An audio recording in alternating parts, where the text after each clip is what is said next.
Hello everyone, thank you for watching. This is Jimmy Wu from Prowork Pacific Inc., your licensed architect here in Hawaii. We live on an island surrounded by coastline and mountains. Flat land is actually limited. Many residential properties, whether near the shoreline or up along the hillsides, have some degree of slope. So when you're looking to buy land or build a home in Hawaii, there's a high chance your lot won't be completely flat. That naturally brings up an important question. Is it actually worth building on a sloped lot? What are the real advantages and what challenges should you be prepared for?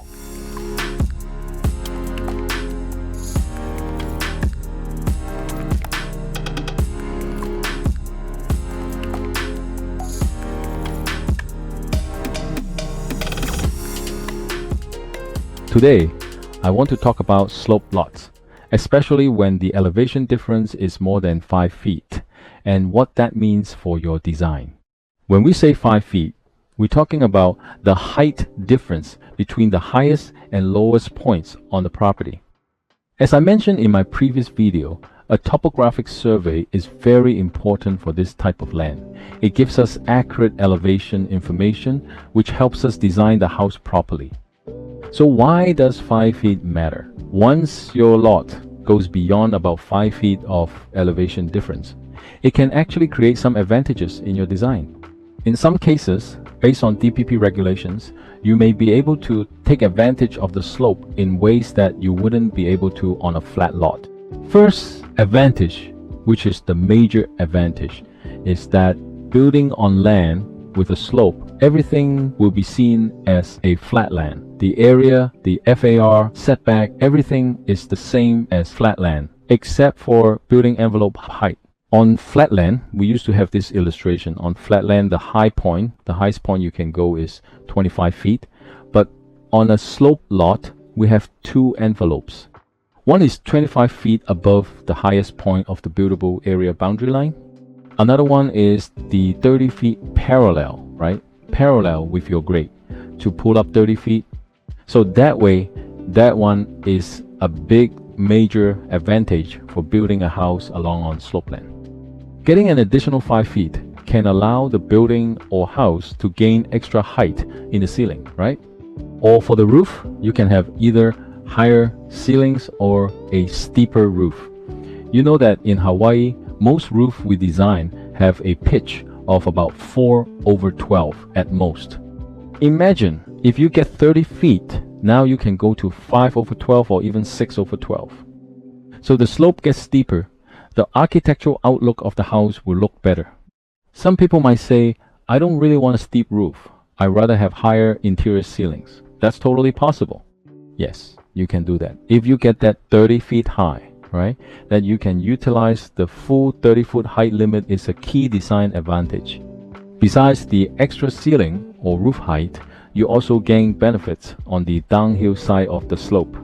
It creates great architectural features, and you can even achieve wide panoramic views, sometimes up to 270 degrees. This is a big advantage of the slopeland. You can take full advantage of the site. You can also have spectacular views such as ocean views or city views. That's something you usually don't get with flatland, right? And also you get another advantage, which is the bottom floor garage. Because when you have 3 stories, I'm sure we're talking about like if you have a slope where the street is at the lower level and then it slopes up, you can have the chance to place the garage on the bottom floor and your house above. That way, you're not only getting a better view, but the garage also won't block your house. Now, we've seen some houses in town. When you're looking at it from the street, the first thing you see is the garage, right? And we know a garage is like a 20-foot wide garage with a big garage door. So technically, since it blocks half the house, it's not always ideal, right? But when you have a 3-story home on a sloped lot, your house facade or front elevation is not blocked by the garage, which is a good thing, right? So that's an advantage. Another advantage is the possibility of basement construction. Now, if you have a steeper slope, then you are able to build a full basement. You can build a full basement under the house, and under the current Luo Land Use Ordinance, if it qualifies as a basement, it doesn't count toward floor area. So essentially, you're gaining extra usable space. Whatever you use it for, it is a basement, basically just called a basement, which is a big advantage. Now, let's talk about the drawbacks. Disadvantage, the higher design cost. When you apply the 30-foot height envelope, you need to be careful because when you get a 30-foot envelope, the envelope should go along with your slope land. So when you build a house design, somehow your house is going to be like a step-down terrace. So your house ends up stepping down along the terrain. That makes the design more complicated and more expensive.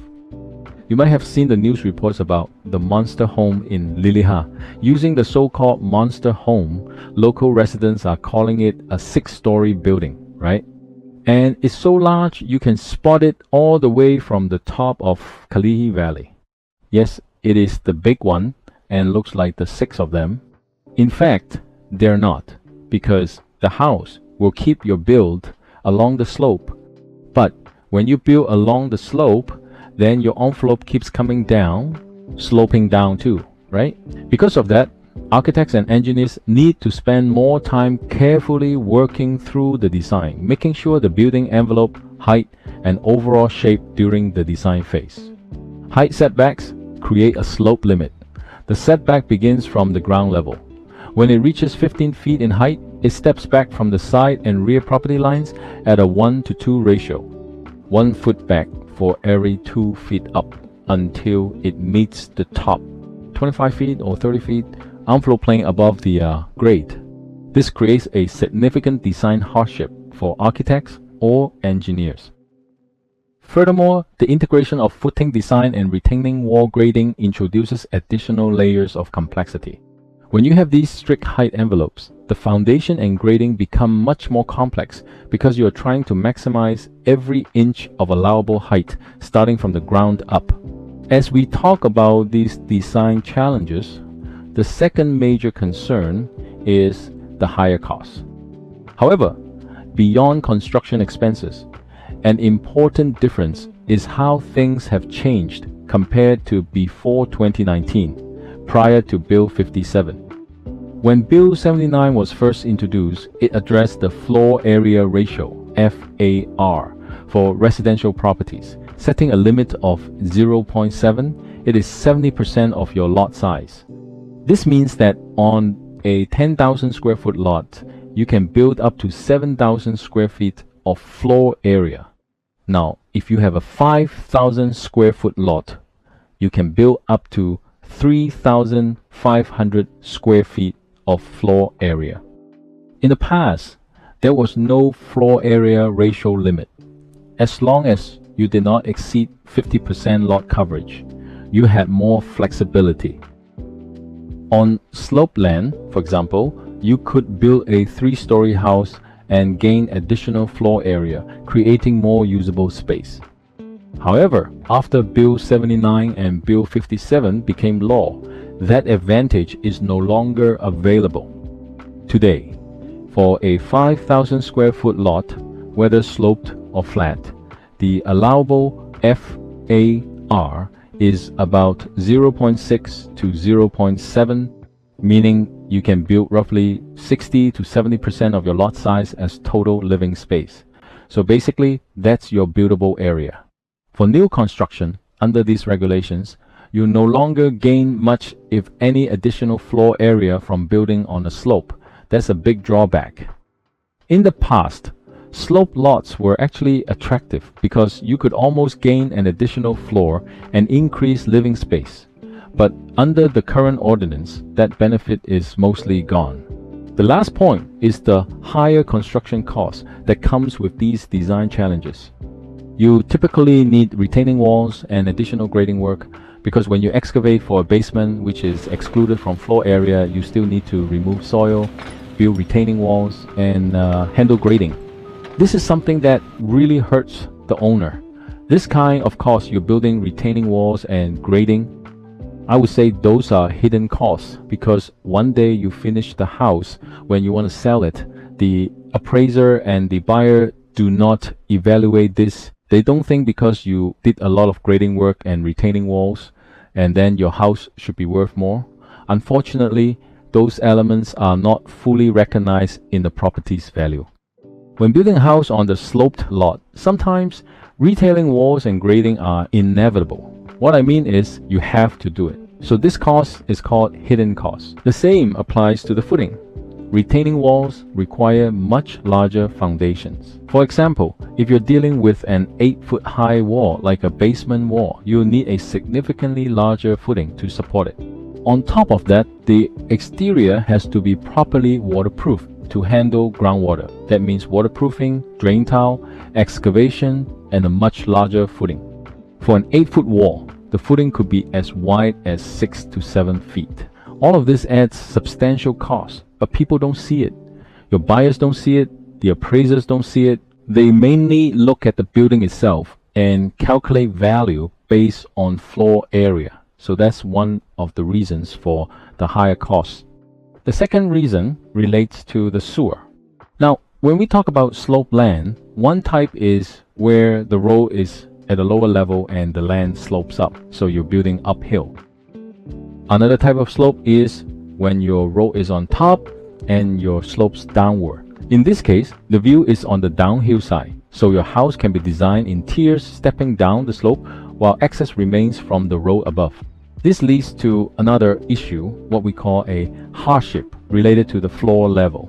In the past, for this type of slope lot, the sewer line was usually located on the low side and it might run through neighboring properties before connecting to the main line at the road. But nowadays, with new construction, you have a sewer line on the high side of the road, and then DPP will require you to tie into that line on the upper side. But as we know, the sewer is gravity. So that means if you do a house going down, then how can your sewer go up, right? That means you need a pump, we call it sump pump, to pump the wastewater up so it can connect to the sewer line on the main street. Because you're pumping to a higher elevation, this adds extra cost and potential maintenance issues for the homeowner, right? So this becomes another challenge, specifically a sewer-related issue. Also, when you're dealing with a sloped lot where the road is on the higher side, parking can become a challenge. For example, if you try to reverse into a parking space, your car might end up blocking the entry to the house. So you really have to think carefully about how you design the driveway and access. It can directly affect how people move in and out of the home. In many cases, from the street, all people really see is the garage, not the house itself. And because of the slope, you can lose that direct connection between the garage and your living space. Instead of walking straight in, you might have to go up or down a set of stairs to reach the main level. Now, that might not sound like a big deal at first, just a few steps, right? But in real life, it adds up. Think about when you come back from Costco or Walmart with a full load of groceries in your trunk, carrying everything up and down stairs, making multiple trips to the kitchen. That's not easy. If everything is on the same level, you can just park and walk straight into your house, which is much more convenient. So one of the key disadvantages of sloped land is that it often creates split level, making access less direct and less comfortable for everyday living. So overall, I would say the biggest impact of building on a slope lot really comes down to construction costs. If you're thinking about buying land and building a home on a slope, it's something you definitely want to think through carefully. The cost difference can be significant, sometimes 30 to 40% higher compared to building on a flat lot. On a flat site, you might build up to around 25 feet in height. On a slope lot, you may gain a better view. A larger building envelope may be up to 30 feet, but that comes with added complexity and cost. So, while the view is a big advantage, the construction cost can increase quite a bit.